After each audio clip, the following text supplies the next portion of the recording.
Dummies. Four guys on a Scotch journey to help you with your next Scotch purchase. Today we're journeying to Islay. Well, I hate that island. They make nothing good there. Yeah, says except Mr. Wheelhouse. everything. We're on the backside by the whirlpool today. Yes, yes. Today we get a chance to go into the Bunnahabhain 18. This is something The Booney. Whiskey Decisions had said, guys, you need to try this. For over a year. He's been on a spot. We have not tried it because we've had so many other good things, but we finally got a bottle, and now we're going to try it. And now we're going And what about the bottle do we know? 46.3% non-chill filtered. That's the beauty of Bunnahabhain. In 2010, they said, you know what? We're going back to good, potent whiskeys. We're not going to mess with coloring. We're not going to mess with filtration. We're going to up the concentration to all their core to 46.3%. So they don't have to do that chill filtering. And they choose not to put the coloring in. And so what you get is what comes out of the barrels. There you go. Nice. And Plus a little water. this is technically peated. Maybe. Lightly peated. Like 1 to 2 phenol, right? Yeah, up to 3. Okay. And the water source, they actually, the river that they source the water from rolls through limestone, and then they pipe it into the distillery so it doesn't get through the peat bogs and stuff, so you don't have a peated water source. So, Thank you. you know, for all intents and purposes, it is a peated whiskey, but it's super, super light peated. They're not a Lefroy where they're saying, hey, look at our peat. Ooh. You know, it's all about... And they do some other stuff at the distillery. They've got wooden washbacks, so it absorbs a little bit of portion of the heat from the fermentation process, and that gives it a richer, fuller character. Yeah, it does have that. It does have so, you know, Price point, $1.35, I think is what Yeah, we paid not for cheap, this. but we'll see if it's worth it. So I'm getting... Smells I love great. the color. Weirdly, I'm getting the oak Oily. coming out of this. now this is ex-bourbon and sherry cask finishes. So we don't know the proportion, but there will be some sherry in But there. it's been 18 years in that, and boy, you can smell that Oh my age. gosh. It's rich. And I think it is. I think it's what's pulling out of the barrels, that oakiness. That It's got a Man. it's got do a, you want to give? verklempt. Do you want to give an early number before you even taste it?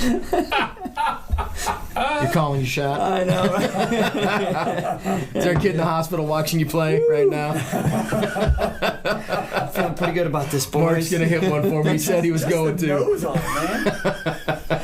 Oh, God. Man. What was the ABV again? 46.3. 46 It smells hotter than that. Wow. Man, this has got some richness on the nose. It's got a nice deep Maltiness. flavor profile.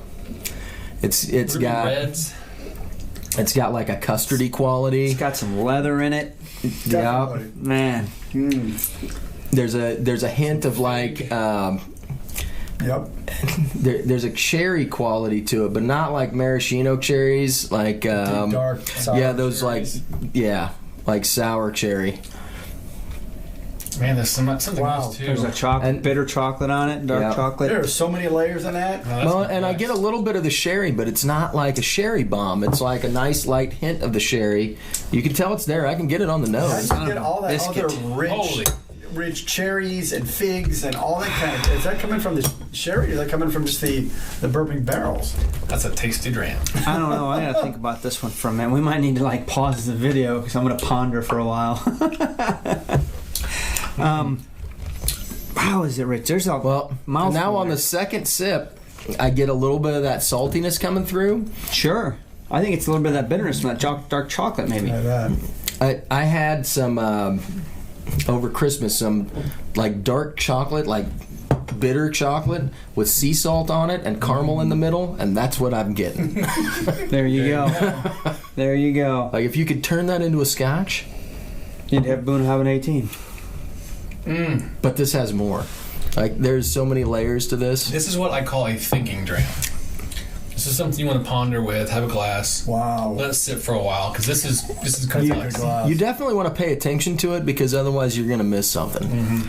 And it's really good. I don't think you have to struggle to find what you're looking for, but you want to pay attention and be Yeah, present because with it's it. changing as you go through it. Yeah, and it's still lingering. It's a chocolate sherriness. I mean, it's It's a blend of both of those. You know, I know it's only 1 to 3 ppm, but it's still an edge. It's there. It's got a hint. It's in there. They took the ankle and they put it in it. The whole thing. I was going to say just the tip. Some cream corn. Wow, this is really good. So what does this do to it? I hate to do it, but we got. I'm just gonna put a little dash, just to. I don't think it's gonna hurt it. I can't believe the nice blend of chocolate with that cherry. You know, just it's a Leather. perfect. And cherry. It's crazy, isn't it? It's like you think, oh, there's chocolate. Well, there's cherry. Oh no, there's some. Yeah, because when you It's got a lot. that initial palate is just your malt, your standard whiskey malt with a little bit of brine. But then it rolls into that leathery chocolate-y, and then it finishes definitely the bitter chocolate. It really kind of transitions through those flavors. A couple drops of water, it brought back the very first nose. It was exactly the same as the first nose. Because the second or third nose, it changes. It is evolving, right? I lost that leatheriness, put a couple drops of water, and it took me right back to square one. Start going through the whole process again. Dark chocolate-covered cherries. Man. Dark chocolate-covered cherries. You're exactly right. I mean, reset. I thought for sure it would bring something out, but it's. See, to me, it brought forward the sherry notes. I get more of the sherry profile now. But then the cherries are still there. There's a nice caramel sweetness to it. Toffiness Some there. orange whip. Orange whip? Orange whip? Orange. Now I'm going to have this. Screw the 4 orange whips. So I'm losing some of that chocolatey note on the nose, that dark chocolate, and in the beginning I got a little bit on my hands. You know, I got like a burnt coffee, and I didn't get any of that on the glass itself. You get a little bit of like salted almonds or something now. Like it's got changed the so palate a little much bit. stuff. Change the palate a little bit. But I don't think the water did anything bad to it. It changed it a little bit, but I don't think it did bad things to it. It's not as sweet as it was for me. Maybe I needed a drink. I think I'm actually the opposite. I got more chocolate, more milk chocolate now than I did earlier. It was more dark earlier, now it's more milk. Creamier. Wow. All right, is anybody ready? I can go if you need me to. It don't matter. Yep, go. All right, eeny, meeny, miny, 3.5. Boom. I love it. I think it's absolutely delicious. The nose is phenomenal. The very first thing that hit my nose was a hint of leather, and then it went straight from that leather to those deep dark cherries and chocolates and dark chocolates. On my hands, I got some of that burnt coffee smell. The palate was phenomenal. I absolutely love the fact that I still got a little bit of that phenol, and you can, if you want it, the peat's there, but it's not. It's definitely not front center. It's just in there. You got to find it.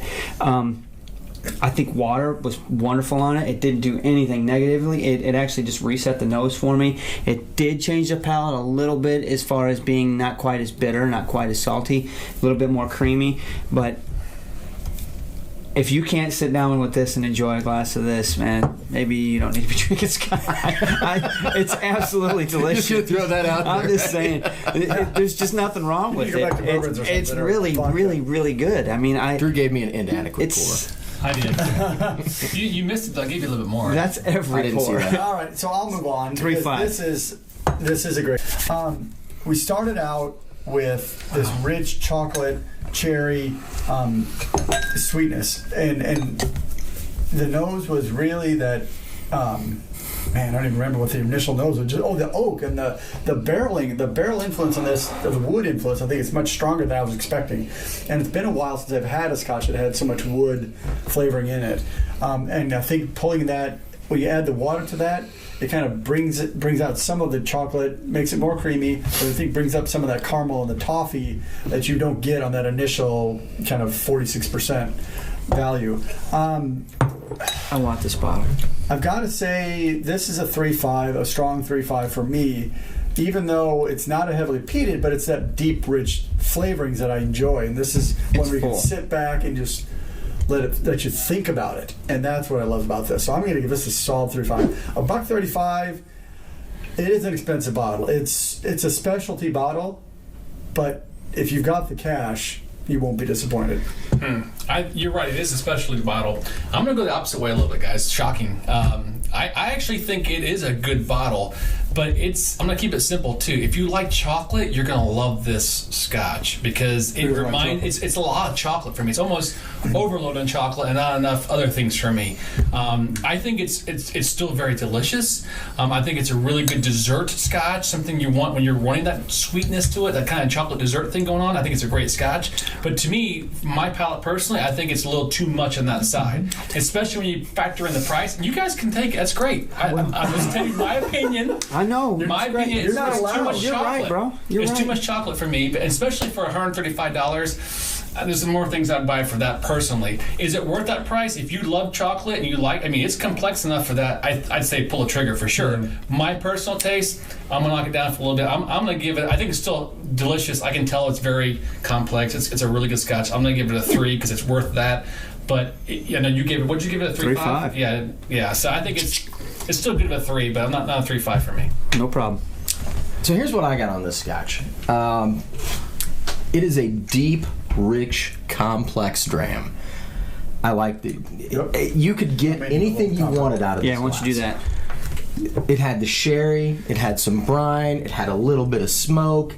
The barreling influence, to me, Andrew, when you talk about a Scotch having a lot of barreling influence, to me that tells me that they were using good quality barrels, that they were able to extract a lot of flavors out of it, and I get all of that in the glass. Yes. I get cherries and I get chocolate, and there's so many different flavors that I'm pulling out of this glass. The water tamed it down a little bit, but it brought the sherry out. So to me, it just, every time you took a sip, every time you took a nose, there was something new to explore. And I love this glass. So I'm going to give it a 4. Wow! Because you can't get this kind of dram just anywhere. You've got to let it sit in a barrel. It's got to develop flavors over time. You have to start with a good quality new make. Respect. And it's got to sit in good barrels for a long period of time to develop complex flavors. Yep. And this glass has everything that I love about Ain't mad Scotch at in you. it. So Can't there you disagree go. with you. 4. Respectful for sure. I'm gonna have to freaking thumb rush you for this bottle. All right, so round the horn 4, 3.5. 3.5. I did a 3, so That'd be a 3.5 average. 35 average. All right, diggity guys. dog. Well, Math thanks is for easy. watching. Math Whiskey is- Decisions, there you go, buddy. Thanks for Cheers. No And thank you. brother. Make sure you hit the like, the subscribe button. We are live every Thursday, guys. Thanks We for do watching. this. Yep. Amen. Cheers. Good stuff right here. Sláinte.